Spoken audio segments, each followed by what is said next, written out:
Halo semuanya, Assalamualaikum warahmatullahi wabarakatuh. Balik lagi dengan saya Ano di Bro Ano. Dan kali ini kita akan berikan ke kalian informasi yang menarik buat kalian para pemilik motor Honda yang menggunakan rangkai SAF. Dan termasuk buat kalian yang selama ini merencanakan untuk membeli di antara beberapa motor Honda, motor Matic Honda yang menggunakan rangkai itu. Saat ini ada banyak sekali video atau foto yang beredar mengenai motor ini yang tiba-tiba berubah jadi kayak ayam kate yang tadinya gimana ya? Gimana sih? Tadinya ya kayak gini aja, terus tiba-tiba kayak dipelintir kepalanya menghadap ke atas gitu.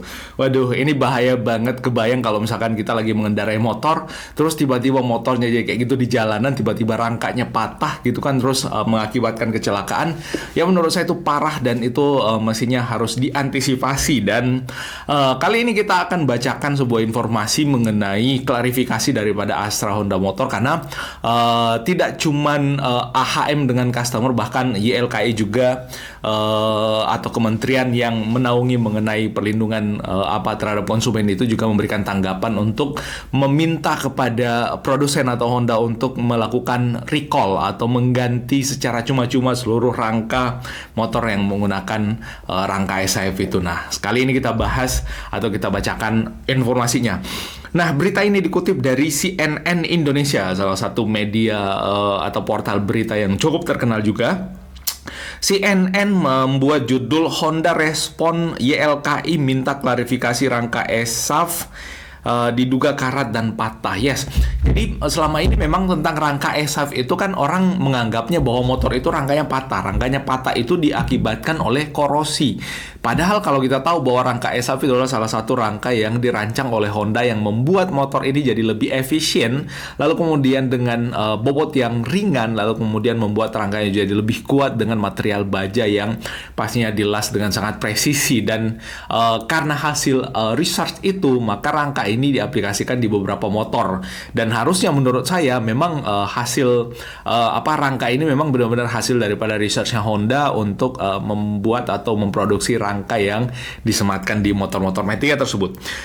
Nah, Astra Honda Motor atau AHM merespon Yayasan Lembaga Konsumen Indonesia atau YLKI yang meminta klarifikasi terkait masalah rangka skutik SAF kropos dan patah. Pihak AHM menyatakan belum mengetahui tentang surat yang dikirim oleh YLKI. Jadi memang YLKI ini kalau misalkan suratnya belum kalau misalkan AHM belum mengetahui isi surat dari YLKI, berarti suratnya belum diterima oleh AHM dari YLKI itu. Tapi mungkin YLKI baru menanggapi berita yang beredar di masyarakat, tapi belum mengirimkan surat. Kita nggak tahu persis seperti apa, karena kita bukan orang YLKI dan kita nggak ada ordal atau orang dalam di YLKI lah. Kita baca kalimat berikutnya. Sebelumnya YLKI mengungkap telah mengirim surat. Telah mengirim surat resmi kepada AHM atau Astra Honda Motor. Pada surat tersebut, lembaga ini ingin mengetahui secara jelas duduk permasalahan yang diduga melibatkan jutaan konsumen Honda di Indonesia. Bayangin ya, ada jutaan konsumen Honda di Indonesia. Kalau disebutkan konsumen berarti orang yang benar-benar telah membeli dan memiliki motor Honda yang menggunakan setidaknya rangka SAF lah, atau bahkan yang tidak menggunakan rangka SAF juga itu masuk dalam jutaan konsumen itu. Tapi nggak cuman konsumen ya, calon konsumen pun pasti akan terpengaruh dengan hal ini. Jadi memang harusnya sesegera mungkin YLKI dan AHM mendapatkan masalah yang sebenarnya apa dari beberapa kejadian, kok kenapa bisa rangkanya korosi atau kropos lalu kemudian bisa patah kayak gitu. Karena dengan cara seperti itulah trust customer akan bisa kembali untuk membeli motor Matic Honda. Menanggapi hal tersebut, Ahmad Muhibbuddin, GM Corporate Communication Astra Honda Motor, mengakui belum mengetahui permintaan klarifikasi yang telah dilayangkan oleh YLKI. Bisa jadi suratnya masih entah nyangkut di mana kali ya suratnya. Ya kita nggak tahu. Yang jelasnya saya rasa YLKI juga sudah jauh-jauh sebelumnya menanggapi mengenai ini, tapi pada faktanya AHM menyampaikan bahwa suratnya itu belum sampai di mereka, jadi kita nggak tahu seperti apa. Nah, Ahmad Muhibbuddin menyampaikan bahwa kalau itu saya harus cek dulu Jadi saya belum tahu apakah ada panggilan dari YLKI atau tidak. Nah, ini kata Muhyiddin di Cikarang, Jawa Barat. Nah, itu mereka masih saling mengklarifikasi, dan saya yakin harusnya sudah ada komunikasi baik formal maupun informal antara YLKI dengan dengan AHM ya, karena ya kita tahu bahwa YLKI itu adalah salah satu bagian atau salah satu institusi yang ada di negara ini yang juga concern atau memperhatikan pelanggan dari sisi pembelian produk ya. Nah, lalu kemudian lanjut, tapi yang pasti kami akan bekerja sama memberi informasi yang diberikan oleh pihak-pihak yang butuh informasi. Bagaimanapun upaya kami memberikan respons, memberikan tanggapan terhadap keluhan yang disampaikan para konsumen kami akan bekerja sama dengan pihak-pihak yang ingin mendapatkan informasi tersebut. Yes. Ada beberapa video yang viral ya, yang mengenai salah satu klarifikasi juga kalau nggak salah dari pihak AHM yang mengilustrasikan bahwa karat itu pada saat dilap tisu, jadi kalau misalkan ada besi, misalkan anggaplah ini besi, lalu kemudian kita lap tisu, maka yang namanya karat itu pasti nempel di tisu. Nah, kalau yang ada di motornya itu saya lupa istilahnya, silika atau apa sih, saya lupa. Yang lebih tahu tuliskan kolom komentar ya, ada di bawah. Itu nggak nempel di tisu. Jadi AHM mengklaim bahwa dari beberapa kasus itu bukan karena karat. Tapi menurut saya juga agak heran ya, karena di beberapa kasus ya, rata-rata motor yang patah rangkanya itu tiba-tiba berubah jadi ayam kate kayak gitu, yang mendangak, itu karena korosi pada bagian frame-nya atau rangkanya yang mengakibatkan strukturnya jadi tidak kuat lagi, atau tulang utamanya itu jadi tidak kuat lagi.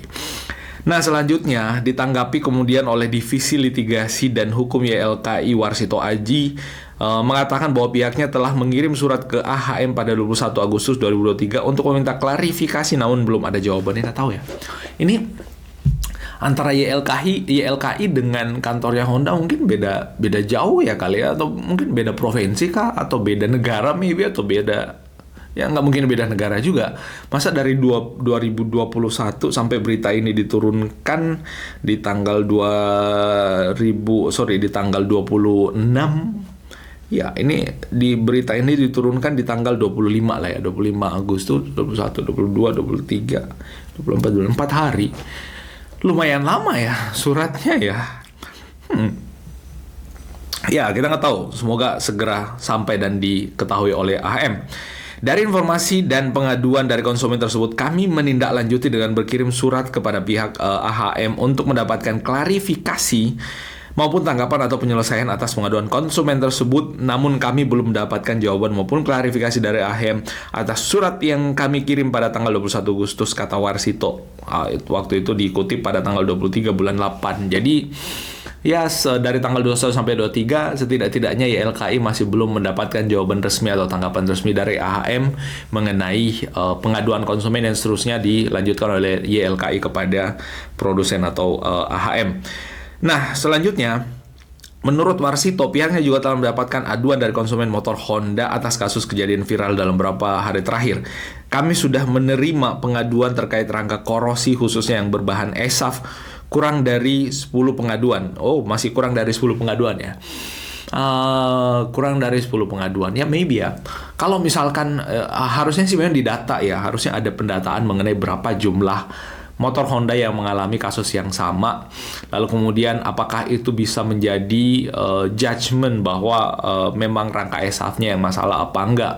Karena kurang dari 10 dari seluruh atau sekian banyak motor yang beredar di pasaran yang menggunakan rangka ESAF, itu kira-kira berapa persen ya dari seluruh produksi motor Honda yang menggunakan rangka ESAF. Itu yang mesti ditelaah dan diteliti juga, apakah itu match sebagai atau bisa dianggap sebagai perwakilan yang mewakili keseluruhan motor tersebut. Lalu kemudian untuk diketahui rangka bermasalah ini merupakan sasis baru bernama ESAF dan diperkenalkan sejak tahun 2019 melalui Genio. Setelah Genio, penggunaan ESAF juga diperluas ke model Beat, Scoopy, dan Vario 160. Ada beberapa berita juga sebelumnya yang menyatakan bahwa untuk para konsumen-konsumen yang ingin memperbaiki motornya atau lagi ada masalah dengan rangkanya, entah itu korosi, karatan, atau yang sebagainya, itu Honda memberikan list harga atau range harga untuk penggantian rangkanya mulai dari 1.150.000 sampai kurang lebih dengan 1.250.000 atau 1.350.000 kurang lebih. Itu yang Vario 160 yang paling mahal. Nah, video-video yang menjadi bukti rangka ESAV patah dari 4 model skuter terus berhamburan di media sosial. Kasus tersebut juga telah berlangsung lama namun belum ramai mencuat pada 1 hingga 2 pekan terakhir. Yes. Jadi memang selama ini rangka ESAV ini benar-benar jadi viral karena banyak orang yang memvideokan atau memfotokan motor-motor dengan rangka ESAV itu patah pada bagian lehernya, sehingga memang menjadi PR besar antara AHM termasuk dengan YLKI juga di supervisi maybe oleh YLKI sebagai perwakilan dari konsumen untuk mencari tahu. Jadi AHM menurut saya juga harus benar-benar melakukan research atau mendalami mengenai atau melakukan penelitian atau penelusuran atau inspeksi atau apa sih istilahnya, penyelidikan terhadap adanya rangka motor yang patah tersebut sehingga benar-benar diketahui jawaban pasti apakah itu karena rangkanya yang memang materialnya kurang bagus atau memang ada beberapa hal yang selama ini luput dari R&D-nya Honda terkait mengenai resiko-resiko yang akan terjadi pada rangka ketika terpapar dengan material tertentu. Itu yang mesti diteliti juga.